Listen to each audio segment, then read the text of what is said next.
अस्सलाम वालेकुम स्टूडेंट्स, आज हमारे लेक्चर का टॉपिक है ऑपरेटर प्रेसिडेंस और इसके अलावा कमेंट्स। ये दोनों टॉपिक्स जो हैं वो अलग अलग हैं, लेकिन छोटे छोटे थे इसलिए इनको मैंने एक ही लेक्चर में इकट्ठा कर दिया। ऑपरेटर प्रेसिडेंस, सबसे पहले हम देखते हैं कि ऑपरेटर प्रेसिडेंस से क्या मुराद है। ऑपरेटर प्रेसिडेंस ये है कि जितने भी हम लोगों ने ऑपरेटर्स पढ़े हैं, सबसे पहले हम लोगों ने अर्थमेटिक ऑपरेटर्स पढ़े, फिर हमने असाइनमेंट ऑपरेटर भी पढ़ा, हमने लॉजिकल ऑपरेटर्स पढ़े, हमने रिलेशनल ऑपरेटर्स पढ़े, हम लोगों ने कंपाउंड असाइनमेंट ऑपरेटर पढ़ा। तो ये सारे ऑपरेटर्स जब किसी एक एक्सप्रेशन के अंदर हम यूज़ कर रहे होते हैं तो इनको इवेलुएट करने की तरतीब क्या होगी, यानी कौन सा ऑपरेटर जो है उसको पहले हल किया जाएगा, इस चीज़ को कहते हैं ऑपरेटर प्रेसिडेंस। यानी यहाँ पर आपको जैसे आपको नज़र आ रहा है लिखा हुआ कि order in which different types of operators in an expression are evaluated, यानी वो तरतीब जिसमें जो ऑपरेटर्स हैं मुख्तलिफ़ किस्म के एक एक्सप्रेशन के अंदर उनको हल किया जाता है। ठीक है, तो it is also known as hierarchy of operators, यानी इनको हम ऑपरेटर्स की हिरार्की भी बोलते हैं कि सबसे पहले कौन सा हल होगा, फिर उसके बाद फिर उसके बाद फिर उसके बाद। अब वो ये कह रहे हैं कि each operator has its own precedence level, her operator का अपना प्रेसिडेंस लेवल होगा एक। और if an expression contains different types of operators, अगर एक एक्सप्रेशन के अंदर मुख्तलिफ़ किस्म के ऑपरेटर्स हैं तो the operator with higher precedence are evaluated before the operators with lower precedence. अब एक प्रेसिडेंस की एक ऑपरेटर की प्रेसिडेंस अगर हाई है तो एक्सप्रेशन में उसको पहले सॉल्व किया जाएगा, और अगर एक ऑपरेटर की प्रेसिडेंस लो है तो एक्सप्रेशन में उसको बाद में सॉल्व किया जाएगा। तो क्या है जी प्रेसिडेंस का ऑर्डर क्या है कि any expression given in parenthesis is evaluated first. कोई भी ऐसा एक्सप्रेशन जो पैरेंथेसिस में यानी स्मॉल ब्रैकेट्स के अंदर लिखा हुआ होगा, उस एक्सप्रेशन को एक तो सबसे पहले हल किया जाएगा। जैसे हमारा मैथमेटिकल फार्मूला भी यही होता है कि जब हम किसी एक्सप्रेशन को सॉल्व कर रहे होते हैं तो जो चीज़ छोटी ब्रैकेट में लिखी होती है उसको सबसे पहले हल करते हैं। इसी तरह फिर आ रहा है कि उससे अगले लेवल पर आ रहा है कि जो मल्टीप्लिकेशन और डिवीजन, इन दोनों का सेम लेवल है, यानी ब्रैकेट के बाद एक तो ये कि ब्रैकेट स्मॉल ब्रैकेट्स ने सबसे पहले सॉल्व होना है, फिर मल्टीप्लिकेशन और डिवीजन एक ही लेवल पे, उसके बाद प्लस और माइनस। और वो ये भी कह रहे हैं कि पैरेंथेसिस के अंदर अगर दोबारा पैरेंथेसिस आ जाती हैं तो जो अंदर वाली पैरेंथेसिस हैं यानी जो स्मॉल ब्रैकेट्स हैं उनको पहले हल किया जाएगा या इवेलुएट किया जाएगा। अब ये देखिए यहाँ आपको नज़र आ रहा है, यहाँ पर मैंने इनकी आपको प्रेसिडेंस दिखाई है, आपकी बुक्स में भी ये प्रेसिडेंस जो है ये वाला टेबल ऑलरेडी मौजूद है कि सबसे पहले जो सॉल्व किया जाता है वो है लॉजिकल नॉट। ठीक है, यानी जब आपने किसी भी चीज़ को उलट करना है, जो भी रिज़ल्ट आया था ट्रू आया था तो उसको फॉल्स करना है, फॉल्स आया था तो ट्रू करना है। सबसे पहले नॉट लिया जाता है एक एक्सप्रेशन के अंदर, उसके बाद मल्टीप्लाई, डिवाइड और रिमाइंडर का लेवल आता है, उसके बाद प्लस और माइनस का है, उसके बाद हम आपके जो रिलेशनल ऑपरेटर्स थे less than equal to, greater than और ग्रेटर देन इक्वल टू, इनको सॉल्व किया जाता है।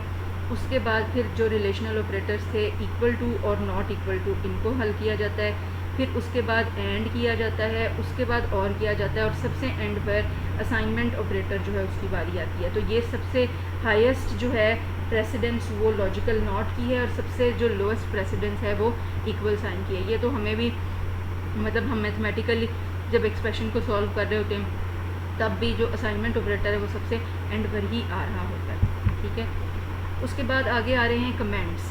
कमेंट्स के बारे में कह रहे हैं कि ये लाइंस हैं of the program that are not executed, यानी ये ऐसी लाइंस हमने प्रोग्राम के अंदर लिखी हुई होती हैं जिन्होंने एग्जीक्यूट नहीं होना होता, यानी ये कोड नहीं है। ठीक है, ये पार्ट ऑफ कोड जो है ये नहीं होता। इंग्लिश में हमने कुछ कमेंट्स लिखे हुए होते हैं किसी कोड के बारे में, जैसे जैसे कोड लिखते जा रहे होते हैं वैसे वैसे साइड पर हम कमेंट्स के अंदर उसकी थोड़ी सी डिस्क्रिप्शन या डिटेल बताते जाते हैं, ताकि बाद में अगर कोई इस प्रोग्राम को खोल के देखता है तो उसको इस प्रोग्राम की सारी डिस्क्रिप्शन साथ साथ पता चलती जाए कि कौन सा पीस ऑफ कोड जो है वो क्या काम कर रहा है। तो जो कंपाइलर है ये जब कंपाइल करता है कोड को तो वो इन कमेंट्स को जो है वो एग्जीक्यूट या कंपाइल नहीं करता। ठीक है, तो ये इनको एग्जीक्यूटेबल फॉर्म के अंदर इंक्लूड नहीं किया जाता। तो that is why the comments do not affect the size. अब फिर ये भी बात है कि क्योंकि हम कोड जो होता है उसका भी साइज़ देखा जाता है कि कितना ज़्यादा कोड है, कितने बड़े साइज़ का कोड है, तो कमेंट्स जो हैं वो उस साइज़ में शामिल नहीं होते। क्योंकि कंपाइलर ने इनको तो कंपाइल करना ही नहीं है, तो साइज़ तो वही देखा जाना है जो कंपाइलर ने कंपाइल किया और फिर 0-1 में वो फाइल चेंज हुई है तो वो कितने बड़े साइज़ की है, ठीक है। उसके बाद वो कह रहे हैं कि comments are use to increase the readability. जैसे अभी मैंने आपको बताया कि प्रोग्राम की रीडेबिलिटी को बढ़ाते हैं।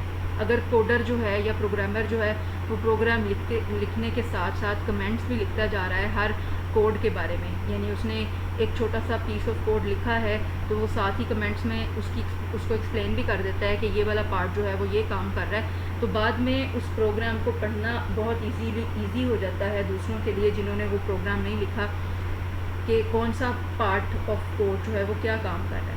Comments are notes about different lines of code that explain the purpose of the code. वही सेम बात है। तो user can insert information notes in the code. इसके अलावा यूज़र को इन्फॉर्मेशन वाले नोट्स भी कमेंट्स की शक्ल में कोड के साथ डाल सकते हैं। तो it helps in debugging and modifying the program later. अब ये देखें कि मैंने कहा ना कि पढ़ना ईजी हो जाता है, बाद में कोई इसको पढ़ता है, बाद में इसको किसी ने क्यों पढ़ना है, बाद में इसलिए भी पढ़ा जाता है कि जब उस प्रोग्राम की मेंटेनेंस की जाती है, उसके अंदर अगर सपोज़ एरर्स आ रहे हैं तो उसकी डिबगिंग की जा रही है, तो वो तब ये जो कमेंट्स हैं ये हेल्पफुल होते हैं। तो ये बता रहे होते हैं हर पीस ऑफ कोड के बारे में कि इस हिस्से में ये वाला काम किया जा रहा है, ताकि अगर उस पार्ट को मॉडिफाई करना है तो जो प्रोग्रामर उसको मॉडिफाई कर रहा है या डिबग कर रहा है, उसमें से एरर्स निकाल रहा है, उसको पता होगा कि ये वाला हिस्सा ये काम कर रहा है। तो comments can be added anywhere in the code, कि कमेंट्स जो हैं आप उसको कोड में किसी भी जगह पर शामिल कर सकते हैं। और उस कमेंट्स को ऐड करने के दो तरीके हैं। एक कमेंट होता है सिंगल लाइन वाला और एक कमेंट होता है मल्टी लाइन वाला। यानी आपने एक ही लाइन का अगर कमेंट लिखना है तो आप डबल फॉरवर्ड स्लैश आप डालेंगे और उसके आगे आप कमेंट लिख देंगे। ये आपको एग्जांपल में नज़र आ रहा है कि practice makes a man programmer. उसके शुरू में ये दो जो डबल स्लैश आ रही हैं ये ज़ाहिर कर रही हैं कि ये एक सिंगल लाइन का कमेंट है। और अगर आपने मल्टीपल लाइंस में कोड लिखना है, ठीक है, तो या ज़्यादा बड़ा कोड लिखना है तो ये भी तरीका है कि आप फॉरवर्ड स्लैश और स्टैरिक से कमेंट को स्टार्ट कर रहे हैं, फिर आपने जितना भी कमेंट लिखना था वो लिख रहे हैं और फिर स्टार और फॉरवर्ड स्लैश लगाकर उसको क्लोज़ कर रहे हैं। और अगर आपने उस कमेंट को डिफरेंट लाइंस में डिवाइड करना है एंटर प्रेस कर करके, तो तब भी आप ये फॉरवर्ड स्लैश और स्टैरिक और फॉरवर्ड स्लैश के दरमियान में उन कमेंट्स को, उन तमाम लाइंस को लिख देंगे। तो जब आप इस तरीके से लिखेंगे तो ये कोड का पार्ट नहीं होंगी, कंपाइलर को पता चल जाएगा कि ये जो डबल स्लैश वाले हैं या फॉरवर्ड स्लैश और स्टैरिक के दरमियान में जो लिखा है ये सारे जो है वो कमेंट्स हैं और कंपाइलर जो है वो इनको कंपाइल नहीं करेगा। तो ये आज का हमारा छोटा सा लेक्चर था।